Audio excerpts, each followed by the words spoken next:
En boli no, porque no estoy acostumbrada. Todavía no. Ah, Virginia, ¿dónde usted fueron? A traer leña. Ah, sí, sí. Ah, porque por comida, ¿verdad? Sí. Ah, gracias. Comemos Ajá. Para hacer Muy sabrosa la leña. tortillas. Ok, gracias.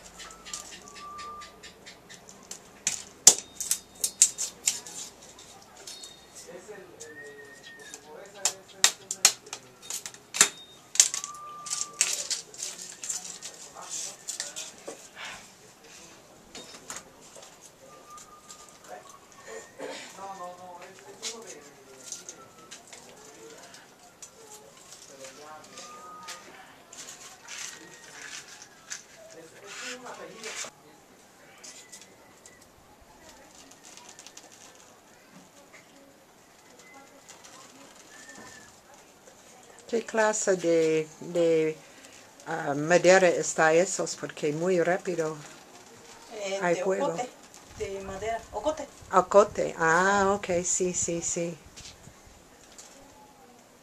Muy rápido, ¿no? Ah, muy rápido, sí. Porque va a ser más lumbre grande, rápido. Hacer tortillas, Sherry. Ah, sí, me gustan las tortillas de la Sí, chiguiri. tortilla de maíz. Sí, Sacro. sacro, nanish. Sí. Hizo lumbre al fogón. Ya hay lumbre.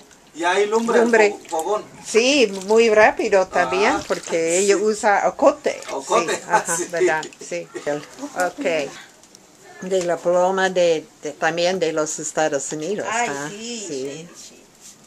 Muy bonito. Está Su ahí. hijo, Esteban. Steven, nació allí, ¿verdad? Ay, sí. ¿Y cuántos años tiene? Ahorita tiene él 16 años. 16 años. Oh, entonces usted en los Estados Unidos aproximadamente 17. Sí. Similar de Sherry, le gusta su café. Y sí, caliente. ¿no? Hasta caliente. ¿Cuándo usted fue a Estados Unidos? Yo regreso en menos que 2 semanas. Ah,